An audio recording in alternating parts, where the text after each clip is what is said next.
Hello दोस्तों, जय हिंद। चलिए आज हम बिहार डीएलएड का प्रैक्टिस सेट का जीके क्वेश्चन देखने वाले हैं जो कि इम्पोर्टेंट है, जो कि बिहार डीएलएड एग्जाम में आने का प्रबल संभावना है। ठीक है, चलिए हम क्वेश्चन 1 देखते हैं। और अब देखिए, पहले आप लोग वीडियो पर चैनल नए हैं तो चैनल को सब्सक्राइब कर लीजिए और वीडियो को लाइक कर दीजिए और कमेंट कर दीजिएगा आप लोग वीडियो कैसा लगा है। ठीक है, चलिए हम देखते हैं क्वेश्चन देखते हैं। क्वेश्चन मेरा क्या बोल रहा है, 106 क्वेश्चन। भारत में पहली बार कब और कहाँ धुआं निरोधक कानून पारित किया गया है? दोस्तों क्या बोल रहा है, भारत में पहली बार कब और कहाँ धुआं निरोधक कानून पारित किया गया? कहाँ किया गया दोस्तों? 1863 में किया गया। कहाँ? कोलकाता में किया गया है। ठीक है, चलिए सोल्यूशन देख लेते हैं। सोल्यूशन क्या बोला है, भारत में पहली बार 1863 ईस्वी में कोलकाता में धुआं निरोधक कानून पारित किया गया था। इस अधिनियम 1863 के कोलकाता के हावड़ा धुआं उपद्रव पर एक्ट रूप से प्रसिद्ध है। 1955 में कोलकाता में रेल लाइन, कोयला इंजन क्या दोस्तों, कोयला इंजन और विविध पत्र जूट मिलों के कारण कोलकाता की हवा में धुआं फैल गया था, जिस कारण अधिनियम में क्या की मांग की गई थी। ठीक है, चलिए अगला क्वेश्चन देखते हैं। अगला क्वेश्चन मेरा क्या बोल रहा है, अगला क्वेश्चन बोला तिलका मांझी किस वर्ष फांसी दिया गया? बोला तिलका मांझी किस वर्ष फांसी दी गई? दोस्तों कब दी गई है? 1785 में दिया गया है। ठीक है, आप लोग याद रखिए क्या बोल रहा है, तिलका मांझी का जन्म 11 फरवरी 1750 ईस्वी को बिहार के राजमहल के संथाल जनजाति में हुआ था। यह एक महान भारतीय स्वतंत्रता सेनानी थे जो संथाल समुदाय के पहले आदिवासी नेता थे। इन्होंने 1780 से 85 एक आदिवासी विद्रोह का क्या कहते दोस्तों, एक आदिवासी विद्रोह का नेतृत्व किया था और 1785 में इन्हें भागलपुर में फांसी दी गई थी। बोलेगा तिलका मांझी का फांसी कब दिया गया था? 11 फरवरी 1750 को दिया गया था। और कहाँ पर दिया गया था? 1785 में भागलपुर में फांसी दी गई थी। ठीक है, चलिए क्वेश्चन में 108 देखते हैं। क्वेश्चन में 108 में क्या बोल रहा है, संयुक्त राष्ट्र महासभा के अध्यक्ष का कार्यकाल कितना होता है? दोस्तों क्या बोला है, संयुक्त राष्ट्र महासभा के अध्यक्ष का कार्यकाल कितना होता है? कितना होता है दोस्तों? 1 साल होता है। ठीक है, चलिए सोल्यूशन देखते हैं। सोल्यूशन क्या बोला है, संयुक्त राष्ट्र संघ की स्थापना कब हुआ था? 24 अक्टूबर 1945 को हुई थी। आप लोग याद रखेगा क्या हुई थी? बोला संयुक्त राष्ट्र, बोले क्वेश्चन पूछेगा संयुक्त राष्ट्र संघ की स्थापना कब हुआ था? 24 अक्टूबर 1945 ईस्वी में हुई थी। इसमें 6 प्रमुख अंग है दोस्तों। कौन कौन है? संयुक्त राष्ट्र महासभा, सुरक्षा परिषद, संयुक्त राष्ट्र आर्थिक और सामाजिक परिषद, अंतर्राष्ट्रीय न्यायालय, संयुक्त राष्ट्र न्याय परिषद और संयुक्त राष्ट्र सचिवालय। ठीक है, इसमें सदस्य देश प्रतिनिधि सम्मिलित होते हैं, इसीलिए इसे विश्व का लघु संसद भी कहा जाता है दोस्तों। कि विश्व का लघु संसद किसे कहा जाता है? संयुक्त राष्ट्र महासभा को। ठीक है, आप लोग इसे याद रखिएगा, क्या इंपॉर्टेंट है। बोलेगा विश्व का लघु संसद किसे कहा जाता है? संयुक्त राष्ट्र संघ को कहा जाता है दोस्तों। ठीक है, चलिए अगला क्वेश्चन देते हैं। अगला क्वेश्चन मेरा क्या बोल रहा है, अगला बोल रहा है लोकसभा में अनुसूचित जनजाति के लिए आरक्षित सीटों की संख्या कितनी है? दोस्तों कितनी है? 47 है। एक मिनट आंसर होगा, क्या बोलेगा, लोकसभा में अनुसूचित जनजातियों के लिए आरक्षित सीटों की संख्या कितनी है? 47 है। ठीक है, सोल्यूशन देखते हैं। सोल्यूशन क्या बोला है, भारतीय संविधान के अनुच्छेद 330 के तहत लोकसभा के अनुसूचित जातियों के लिए 84 सीटें एवं अनुसूचित जनजाति के लिए 47 सीटें आरक्षित किया गया है दोस्तों। आप लोग याद रखिएगा।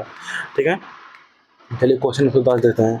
क्वेश्चन 110 में क्या बोला, निम्नलिखित में से किस नदी का उद्गम अमरकंटक में नहीं है? दोस्तों क्या बोला, निम्नलिखित में से किस नदी का उद्गम जो है अमरकंटक में नहीं है?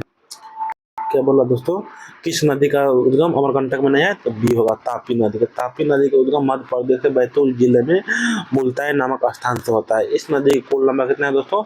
724 किलोमीटर है। इसके किनारे पर बरहापुर सूरत नगर स्थित है। यह नदी पूर्व से पश्चिम दिशा की ओर बहती हुई खंभात खाड़ी में गिरती है, जो कि विकल्प में दिए गए अन्य सभी नदियों का उद्गम स्थल अमरकंटक है दोस्तों। ठीक है, चलिए क्वेश्चन 111 देखते हैं। 111 मेरा क्वेश्चन क्या बोल रहा है, भारतीय लोकतंत्र की कमजोरियों को दूर करने का सर्वश्रेष्ठ उपाय क्या है? दोस्तों बोला भारतीय लोकतंत्र की कमजोरियों को दूर करने का सर्वश्रेष्ठ उपाय क्या है? क्या है दोस्तों, इसका आंसर क्या होगा? सुधारात्मक कानूनों का निर्माण। ठीक है, चलिए इसका सोल्यूशन देखते हैं। इसका सोल्यूशन क्या बोल रहा है, भारतीय लोकतंत्र की कमजोरियों को निम्नलिखित उपाय द्वारा दूर किया जा सकता है। सुधारात्मक कानून का निर्माण, निष्पक्ष निर्वाचन पद्धति एवं शिक्षा का प्रसार। ठीक है, चलिए अगला क्वेश्चन देखते हैं। अगला क्वेश्चन मेरा क्या बोल रहा है, अगला क्वेश्चन एलपीजी का पूरा नाम क्या है? दोस्तों बताओ, एलपीजी का पूरा नाम क्या है? मतलब एलपीजी का फुल फॉर्म क्या आता है? लिक्विफाइड पेट्रोलियम गैस है। क्या है? लिक्विफाइड पेट्रोलियम गैस है। ठीक है, चलिए हम इसका सोल्यूशन देखते हैं। सोल्यूशन क्या बोल रहा है, एलपीजी का पूरा नाम द्रवित पेट्रोलियम गैस यानी लिक्विड पेट्रोलियम गैस है दोस्तों, जिसे एलपीजी कहते हैं। यह मुख्यतः ब्यूटेन और प्रोपेन गैसों का दोस्तों मिश्रण होता है इसमें, ठीक है। चलिए अगला क्वेश्चन देखते हैं। अगला क्वेश्चन मेरा क्या बोल रहा है, निम्नलिखित में से कौन सा एक अपतटीय तेल क्षेत्र है दोस्तों, कौन सा है, मुंबई है, क्या है, निम्नलिखित में से कौन सा एक अपतटीय तेल क्षेत्र है, कौन है, मुंबई है, ठीक है। चलिए इसका सोल्यूशन देखते हैं। सोल्यूशन क्या बोल रहा है, बम्बई है देश का विशालतम पेट्रोलियम उत्पादक अपतटीय क्षेत्र है, जो मुंबई से 176 किलोमीटर दक्षिण पश्चिम से लगभग 2500 किलोमीटर क्षेत्र में विस्तृत है। यह भारत के तेल और प्राकृतिक गैस निगम ONGC द्वारा नियंत्रित बम्बई है भारत का सबसे बड़ा तेल क्षेत्र है, ठीक है। चलिए हम क्वेश्चन 114 देखते हैं। तो 14वां क्वेश्चन क्या बोल रहा है, रॉलेट कानून किस उद्देश्य से लाया गया था दोस्तों, क्या बोल रहा है, रॉलेट कानून जो है किस उद्देश्य से लाया गया था, किस उद्देश्य से लाया गया था, क्रांतिकारी गतिविधियों पर अंकुश लगाने के लिए। किसके लिए दोस्तों, क्रांतिकारी गतिविधियों पर अंकुश लगाने के लिए, ठीक है। चलिए इसका सोल्यूशन देते हैं। इसका सोल्यूशन क्या बोल रहा है, ब्रिटिश सरकार ने सितंबर 1917 ईस्वी में न्यायाधीश सर सिडनी रॉलेट एक्ट की अध्यक्षता में एक सेडिशन समिति की स्थापना की गई, जिसका उद्देश्य क्रांतिकारी गतिविधियों पर अंकुश लगाना था। इनके सुझाव पर मार्च 1919 में पारित विधेयक 1919 में पारित विधेयक रॉलेट एक्ट के नाम से जाना गया। इस एक्ट के द्वारा अंग्रेज सरकार जिसको चाहे जब तक बिना मुकदमा चलाए जेल में बंद रख सकती है। एक एक्ट को काला अधिनियम के नाम से भी जाना जाता है दोस्तों। पूछेगा आपसे काला अधिनियम के नाम से किसे जाना जाता है, तो रॉलेट एक्ट को, ठीक है, आप लोग याद रखिएगा, ठीक है। चलिए अगला क्वेश्चन है। अगला क्वेश्चन मेरा क्या बोला है, इनमें से कौन सा वृक्ष पर्वतीय वन में पाया जाता है, बोल रहे हैं इनमें से कौन सा वृक्ष पर्वतीय वन में पाया जाता है, तो कौन सा पाया जाता है दोस्तों, चेस्टनट, कौन पाया जाता है, चेस्टनट पाया जाता है, ठीक है। चलिए सोल्यूशन क्या बोला, पर्वतीय वन मुख्य रूप से पहाड़ों में अधिक ऊंचाई पर पाया जाता है। भारत के मुख्य रूप से हिमालय में पर्वतीय वन पाया जाता है। जैसे चेस्टनट एक पर्वतीय वृक्ष है जो 200 से 1000 मीटर की ऊंचाई पर उगता है। जैसे कि नाम क्या है, चीड़, देवदार, ओक, मेपल, लॉरेल, स्प्रूस, अति वन क्या है दोस्तों, पर्वतीय वन का उदाहरण है, ठीक है। तो दोस्तों क्वेश्चन 16 में क्या बोल रहा है, लोकतंत्र में शासन कौन करता है, कौन करता है दोस्तों, तो जनता करता है, ठीक है। मतलब लोकतंत्र जनता द्वारा जनता के लिए तथा जनता का शासन है। यह सिर्फ राजनीतिक, सामाजिक और आर्थिक व्यवस्था का पर ही नहीं बल्कि जीवन के प्रति विशेष दृष्टिकोण का भी नाम है, ठीक है। चलिए अगला क्वेश्चन देखते हैं। अगला क्वेश्चन क्या बोल रहा है, किस राज्य में खनिज तेल का विशाल भंडार है दोस्तों, भंडार स्थित है, बोला किस राज्य में खनिज तेल का विशाल भंडार स्थित है, किस राज्य में दोस्तों, असम में है, ठीक है। चलिए इसका सोल्यूशन देखते हैं। सोल्यूशन क्या बोल रहा है, भारत में असम राज्य में खनिज तेल का विशाल भंडार स्थित है, जबकि अन्य राज्य गुजरात, महाराष्ट्र व आंध्र प्रदेश में भी खनिज तेल का भंडार है, ठीक है। चलिए क्वेश्चन देखते हैं 18वां क्वेश्चन क्या बोल रहा है, हुगली औद्योगिक प्रदेश का केंद्र कहाँ है दोस्तों, कहाँ है, कोलकाता, हावड़ा में है, ठीक है। चलिए सोल्यूशन क्या बोल रहा है, कलकत्ता, हुगली औद्योगिक प्रदेश मतलब गंगा नदी की वितरिका हुगली नदी के किनारे पश्चिम बंगाल राज्य में विकसित है। कोलकाता हावड़ा का क्षेत्र इस औद्योगिक प्रदेश के केंद्र में स्थित है। वर्तमान में यहाँ का उद्योग जूट के अतिरिक्त सूती वस्त्र, कागज, विद्युत, रसायन और पेट्रोल रसायन इत्यादि का प्रमुख है दोस्तों, ठीक है। चलिए क्वेश्चन सुनने देते हैं। सुनने में क्या बोल रहा है, राज्यसभा का सभापति कौन होता है दोस्तों, एक सुनने से क्वेश्चन क्या बोल रहा है, राज्यसभा का सभापति कौन होता है, उपराष्ट्रपति होता है, ठीक है। चलिए सोल्यूशन देते हैं। इसका सोल्यूशन में क्या बोल रहा है, भारतीय संविधान का अनुच्छेद 79 के तहत, भारतीय संविधान का अनुच्छेद क्या है, 89 के तहत उपराष्ट्रपति राज्यसभा का पद अध्यक्ष होता है दोस्तों। क्या बोला, भारतीय संविधान का अनुच्छेद 89 के तहत उपराष्ट्रपति राज्यसभा का पद अध्यक्ष होता है। राज्यसभा एक अस्थायी सदन है, राज्यसभा क्या है, एक अस्थायी सदन है जो कभी भंग नहीं होता है। राज्यसभा के सभापति के रूप में उपराष्ट्रपति सदन की प्रतिष्ठा और सम्मान का निर्विरोध संरक्षक होता है। तो यह है कि वर्तमान में राज्यसभा का सभापति जगदीप धनखड़ है दोस्तों। क्या पूछेगा, वर्तमान राज्यसभा का सभापति कौन है, जगदीप धनखड़ है, ठीक है। चलिए क्वेश्चन नंबर 120 देखते हैं। 120 में हमारा क्वेश्चन क्या बोला, झारखंड को राज्य का दर्जा कब मिला है दोस्तों, झारखंड को राज्य का दर्जा कब मिला है, बताओ कब मिला है, 15 नवंबर 2000 ईस्वी को मिला है दोस्तों, ठीक है। चलिए सोल्यूशन क्या बोला, 15 नवंबर 2000 को बिहार का दक्षिणी हिस्से को अलग कर झारखंड राज्य की स्थापना की गई है, ठीक है। राज्य में कुल 24 जिले हैं जिन्हें 5 प्रमंडलों में बांटा गया है। झारखंड राज्य में कितने जिले गए हैं दोस्तों, 24 जिले, जो कितने जिले 5 प्रमंडलों में बांटा गया है। यह क्षेत्रफल के आधार पर 15वां और और जनसंख्या के आधार पर 14वां सबसे बड़ा राज्य है। इसकी राजधानी कहाँ है दोस्तों? रांची है। पूछेगा क्षेत्रफल के आधार पर कौन है 15वां और जनसंख्या के आधार पर कौन सा 14वां सबसे बड़ा राज्य है? कौन? झारखंड। ठीक है, चलिए क्वेश्चन 21 देखते हैं। बोला निम्नलिखित में से कौन सा फसल का एक मौसम नहीं है दोस्तों? कौन सा फसल का मौसम नहीं है? सर्दी। ठीक है, चलिए हम इसका सोल्यूशन देखते हैं।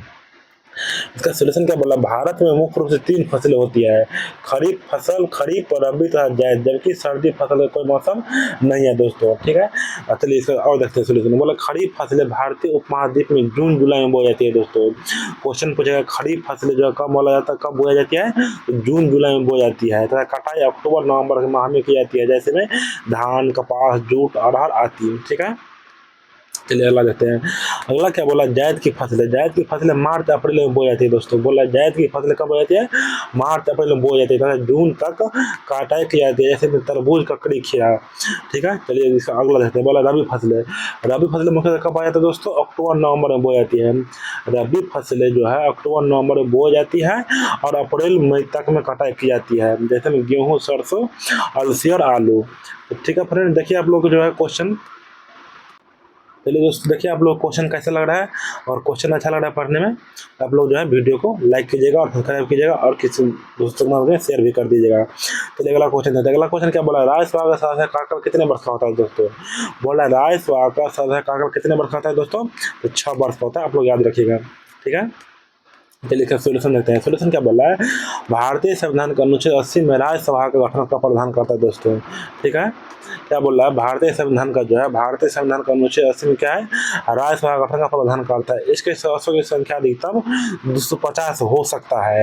राज्यसभा में सदस्यों की संख्या अधिकतम कितना होगा दोस्तों? 250 हो सकती है, परंतु वर्तमान में यह संख्या 245 है। ठीक है, वर्तमान में कितना है दोस्तों? राज्यसभा की संख्या कितना है? 245 है। इसमें 12 सदस्य भारत के राष्ट्रपति द्वारा मनोनीत किया जाता है। तो राज्यसभा में से जो है 12 सदस्य जो है, इसमें से कितना द्वारा मनोनीत किया जाता है? 12 सदस्य को मनोनीत किया जाता है। ठीक है, एक अस्थायी सदन अर्थात राज्यसभा का विघटन कभी नहीं होता है। राज्यसभा क्या है? एक अस्थायी सदन है। बोलेगा राज्यसभा क्या है दोस्तों? अस्थायी सदन। लोकसभा क्या है? अस्थायी सदन है। राज्यसभा का विभाग हो सकता है? नहीं हो सकता है। ठीक है, राज्यसभा का सदस्य कार्यकाल 6 वर्ष का होता है। कितना वर्ष का होता है दोस्तों? राज्यसभा का कार्यकाल 6 वर्ष का होता है। यहीं पर पूछेगा दोस्तों राज्यसभा का कितना अनुच्छेद में आता है? कितना आता है? 80 में आता है। ठीक है, आर्टिकल 80 में आता है। आर्टिकल 80 में आता है दोस्तों राज्यसभा। चलिए अगला क्वेश्चन है। अगला क्वेश्चन मेरा क्या बोल रहा है? निम्नलिखित में से कौन एशिया के सबसे बड़ी ताजे पानी का झील है दोस्तों? कौन है? बोला निम्नलिखित में से कौन एशिया के सबसे बड़ी ताजे पानी का झील है? कौन है दोस्तों? बुल्लर झील है। ठीक है, चलिए सोल्यूशन देते हैं। सोल्यूशन क्या बोल रहा है? बुल्लर झील भारत के जम्मू और कश्मीर राज्य के पांडीपोरा जिले में स्थित एशिया के सबसे बड़ी मीठे पानी की झील है। विश्व की सबसे बड़ी मीठे पानी की झील कौन है दोस्तों? सुपरजेट झील है। इस क्वेश्चन याद रखिएगा। बोला विश्व की सबसे बड़ी मीठे पानी का झील कौन है? सुपरजेट झील है, जो उत्तरी अमेरिका में स्थित है। इसका क्षेत्रफल लगभग 82,100 वर्ग किलोमीटर में फैला है दोस्तों। ठीक है, अगला क्वेश्चन देखते हैं। अगला क्वेश्चन मेरा क्या बोल रहा है? अगला बोला बिहार कितना प्रतिशत क्षेत्र वनों से आच्छादित है दोस्तों?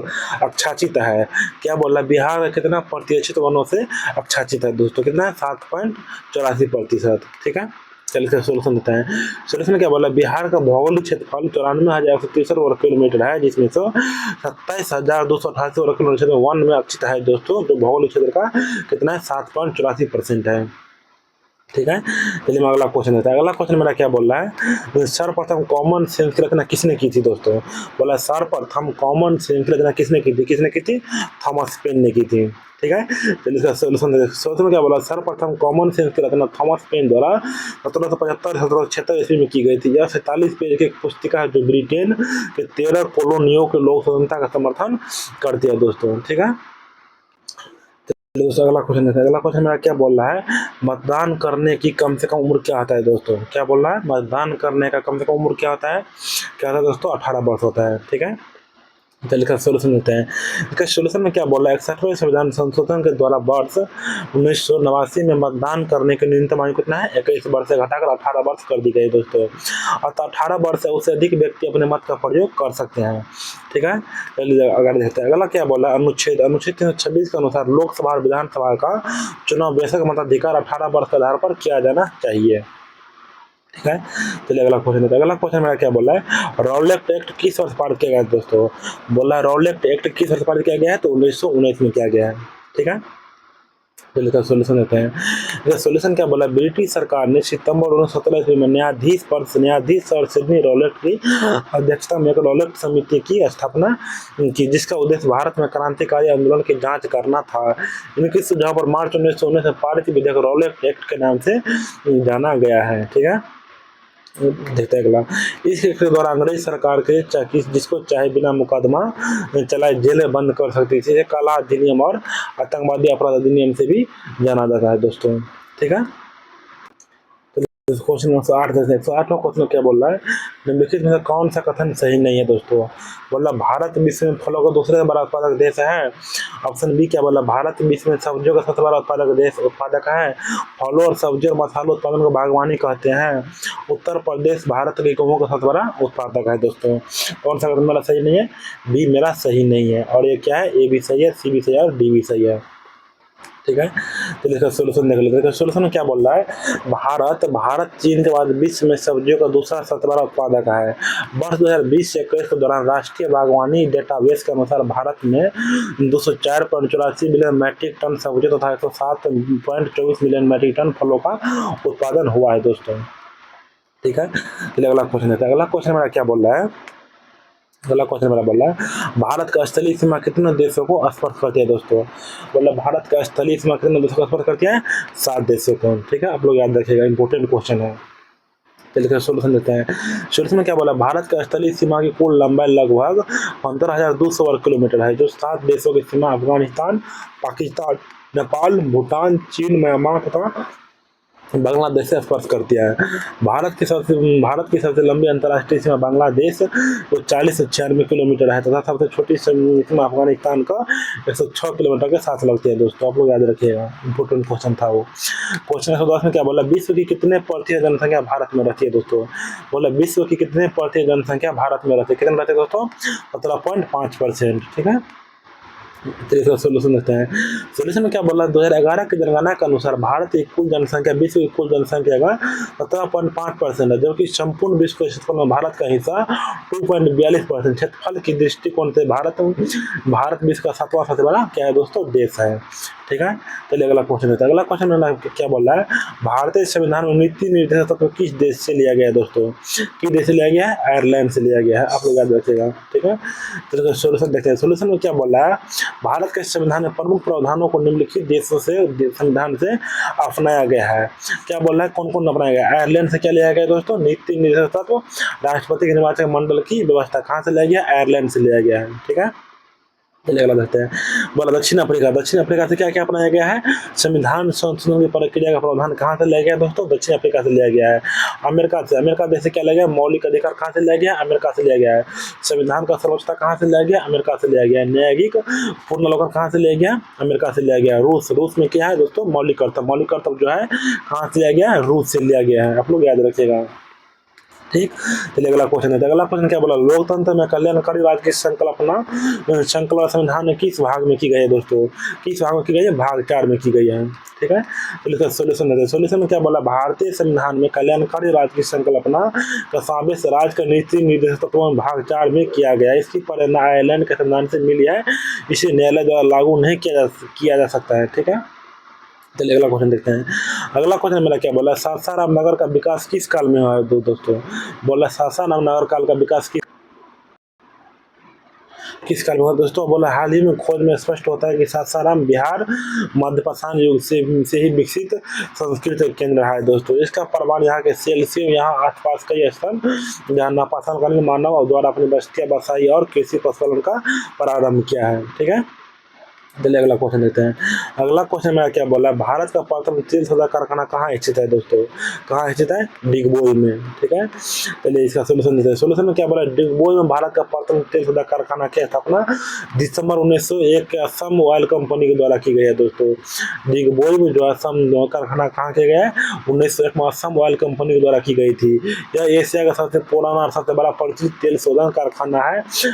भारत में सर्वप्रथम खनिज तेल का कुआं ऊपरी के मकामू क्षेत्र से 1867 में खोदा गया था।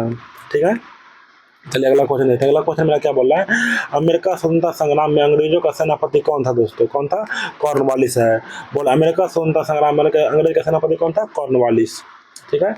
क्या बोला इसका सोल्यूशन देते हैं। सोल्यूशन में क्या बोला, अमेरिका स्वतंत्रता संग्राम में अंग्रेजों का सेनापति लॉर्ड कॉर्नवालिस था, जबकि स्वतंत्रता के संग्राम के समय इंग्लैंड का राजा किंग जॉर्ज द्वितीय था। अमेरिका क्रांति वर्ष 1775 से 1783 के समय जनरल जॉर्ज वाशिंगटन द्वारा अमेरिकी सेना का नेतृत्व किया गया था दोस्तों।